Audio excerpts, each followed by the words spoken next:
lovely friends, it's Margaret, and today we're going to be talking about critical reading. I have my tea, I have my notes, and we're going to be talking a little bit about a topic that comes up quite often on book Twitter. I think it's one of the ones that keeps getting recycled and recycled and recycled and recycled. And I don't think it's necessarily a bad thing that we are revisiting these discussions. It can feel a little old, but the side that I see, and I tend to stay out of the dicier sides of when we have these discussions, but the side of this discussion that I see is very much like just kind of, let's think about this. And I think it always reminds me to remember to be a little bit more critical about my reading, to look at what I'm reading. So I don't really mind that we recycle some of these topics because I think that having the reminder helps me be a better reader. And helps me be a better person overall and think about what I have been reading. So I just wanted to revisit this, and I wanted to talk a little bit about critical reading, why I think it's valuable, and then go into some of the things that I consider when I am reading with a more, I don't really have an uncritical lens. We'll get into that in a minute. Disclaimer, before we get started, I know there are a lot of you out there that just read for escapism. You want to just be able to turn your brain off and not have to worry about or think about anything. That is valid to be like, listen, I just want to read a freaking fantasy book and not be at all reminded of my daily life or have to think about what I deal with in daily life. That is valid. I understand that. I myself read for escapism quite often. There's a critical part of my brain personally that I'm not able to turn off. Once I notice that something's happening, I can ignore it, but I'm still gonna notice it. So like I said, I do think there is a value to not always accepting the fiction, the media we consume at face value. A lot of the time there are messages and other things that are coded into what we watch, not because it's intentional. Sometimes it is intentional, don't get me wrong, but not always because it's intentional, but simply because it is a common misconception or a common stereotype that society has just accepted. And I think being a little critical every now and then of the things that you see in fiction can help make those things less likely to happen. And that's a much bigger topic than just are you critically reading? There is so much that goes into stereotyping and all of that stuff. I just think that sometimes it can guide the media that we prioritize. I tend to let it do that myself personally because there are things that I'm like, well, maybe I don't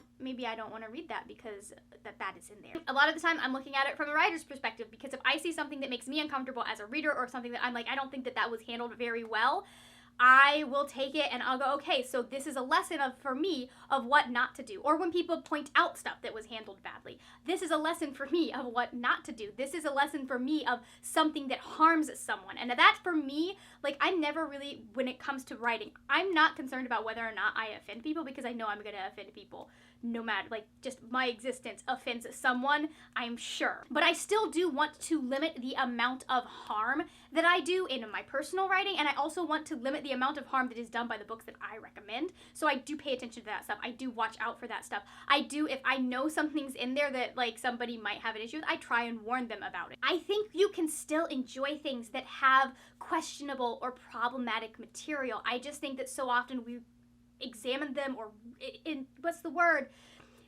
consume them uncritically, and so then those things are brushed aside, and it makes the people who have to deal with that on a daily basis feel like, hey, you don't care about that. I think that if you truly love something, and maybe this is just me having been raised in a religion that has a lot of stuff that could be said about it critically, I just think that if you love something, it's okay to also acknowledge the flaws and the faults in that thing that you love.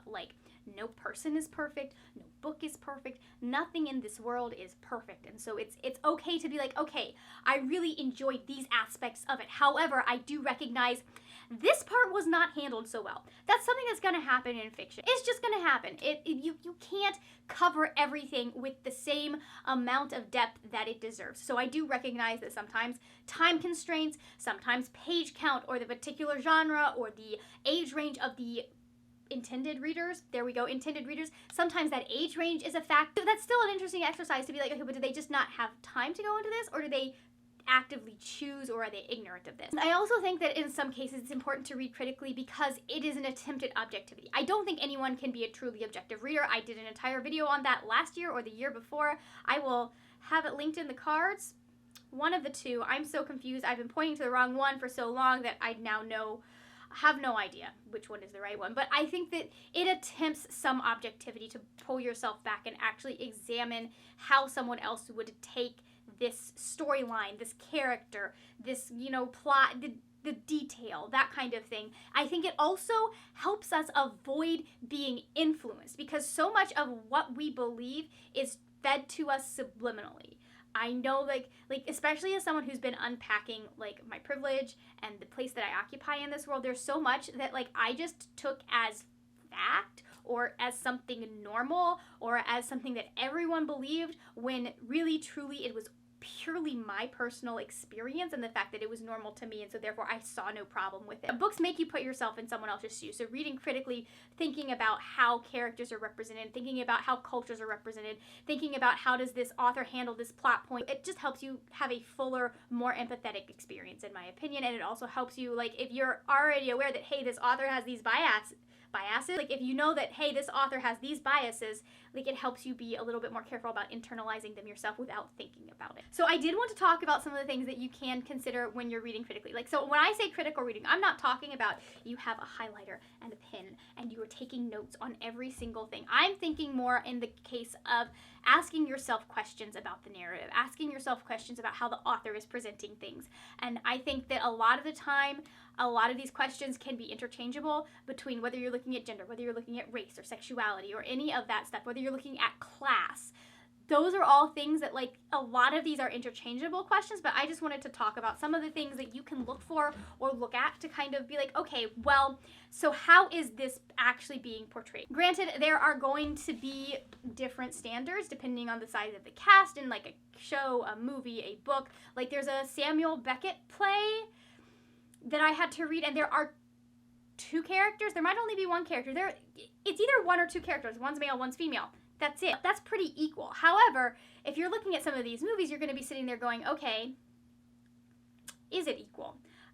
Is everyone getting the same amount of screen time? Is everyone getting the same amount of time on page? Obviously, in a book, you're going to be much more focused on the main character. There's a lot less room for side characters, I think, in TV shows and movies. But let's dive into the one that is closest and nearest and dearest to me, and that is gender. A lot of this is just looking at who is represented, how are they represented, how is the author handling their storylines, what kind of things is the author doing to these characters. When it comes to gender, like, looking at, okay, well, what is the gender breakdown? How many men are there? How many women are there? How many non-binary or other genders are there in that particular book?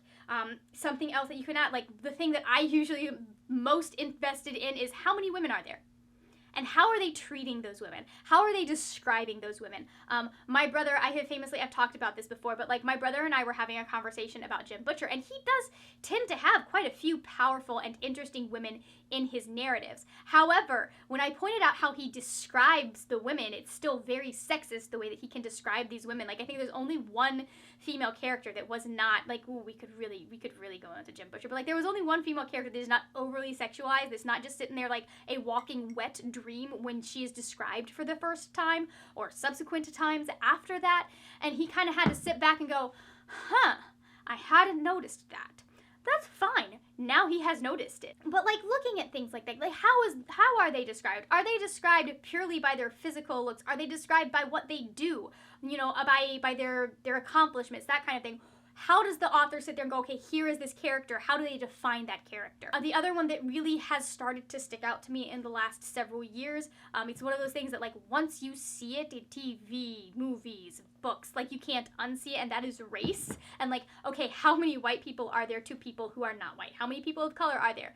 And how diverse is that cast of people of color? Like, we've all seen those movies, we've all read those books where it's like a mostly white cast, and then you have the token black character who probably is going to end up murdered or be the one that has to go through the most suffering in the series. Like, you can have a very diverse cast and still treat your white characters better than you treat your characters who are not white. That is something, like, you can watch The 100 for that one. I don't recommend it though anymore, so I wouldn't watch it. But you can if you'd like to see that, Anyway, take a look at what stereotypes are being led. Are characters who are characters of a certain culture or race or ethnicity always being stereotyped or shown as one thing, this is going to be a little bit harder to catch when you are outside of whatever group you're looking at. Same with the gender thing and sexuality and all. It's going to be harder to catch because you're not going to know. You're not going to have those things having been thrown at you. And so that's one where you may need to go out and like kind of listen to people who are not you and who have different life experiences than you do. Just paying attention to what fans say about stuff when they're talking about race, when they're talking about gender, when they're talking about sexuality. That can help you kind of pick up, okay, what are the red flags? How do I know when someone's doing something that's a stereotype? How do I know when someone is breaking outside of that stereotype or subverting that stereotype? I get really excited when I see people either breaking outside the stereotype or subverting it. It just makes me happy. A big one that people are always pointing out is everyone having their skin tone described, or just the people who aren't white? Are they the only ones that people are being told? That's something that a lot of people struggle with because we think of white as the default. Keep that in mind. Look at how culture is handled. Look at how they are interacting with their culture. Is it something like you can... It's very hard when you're doing side characters. I understand that. But there are still, I think we still err on the more kitschy, more not great side of depicting people's relationship to their character, culture, and letting their culture define them rather than them just being a part of that culture. But pay attention to that. Like, look at what the authors lean into. Another thing to pay attention to when it comes to stereotypes is how are they being portrayed? Because there are ways to challenge stereotypes. There are ways to challenge negativity directed at a specific group of people. There are ways to write that in a way that says it's reinforcing that, hey, this attitude is wrong, versus just having it in there and having it be okay. So pay attention when these things come up. Are they being challenged in the narrative? You'll find it a lot of the time with multi-point of view casts where you'll have someone that you're like, I don't actually agree with you and I think you're very wrong and this is kind of, maybe I'm not okay with this. And if you look, you'll have to look at the entirety of the narrative to be like, okay, well, they're there because it's a part of their character and it's being challenged here, here, and here by these other characters. Sometimes it is just the author. Sometimes their stuff creeps in. Like, ask yourself, are they presenting very complex subjects as very simple? There's a thing that we want to do as human beings, and it is to make things very black and white, when most of the time human experience is a lot of shades of gray. Like, it's just like we want to be like, there's a good guy and there's a bad guy, and that's part of why people like fiction. But when you look at real life, there is not. So look at if they are sitting there going, okay, this very complex issue, obviously these are the people on the right, these are the people on the wrong. That's going to tell you something about them. It doesn't always tell you bad things about them. Sometimes it just says, hey, I'm on this side of an issue. But sometimes it's just that they're trying to make something very easy to digest when it's something that is not easy to pick apart and do that to. And doing that as a simplified version makes things very, very harmful and leads to a lot of, hate towards other people. And that leads into, how do they handle touchy subjects? How do they approach those? Do they approach them, is it always a joke to them? Is it something that they'll mention but they'll brush off? There are a lot of authors out there that I think that they are being far more progressive or far more inclusive than they are being, because they'll throw in a line here or throw in a line there. But if you are, sometimes that's more harmful to just have it in there that one moment than to maybe go into it and give it a little bit of that depth and complexity. And then the final thing that I kind of want to leave as a takeaway is pay attention to how other people, what they bring up when it comes to a book. Pay attention to what other people are critical about books that represent them or attempt to represent them, because a lot of the time it's somebody thinking, oh, I'm going to represent this person when they have nothing to do with that person's, what they're representing. So just pay attention to what people say. I'm not saying you have to start hating every book that has something problematic or something questionable in it. I'm just saying pay attention to it. Like, there's a value in paying attention to it. There's a value in thinking about it, because that reduces harm to yourself and reduces harm to others. And so, yeah, that's basically all I had to say about critical reading today. So, thank you. Let me know down in the description box, do you read critically ever? Or do you tend to just slam through those stories because you just need to get away from this world? If you are not feeling chatty, go ahead and leave me a book emoji in the comments if you want to let me know that you watched all the way to the end. Thank you so much for watching. If you enjoyed this video, please give it a thumbs up. Also, there will be videos over here if you would like to see other stuff that I do on my channel. That is it for now, my friends. A happy reading, and I will see you later when we will talk about more wordy, nerdy things. Bye!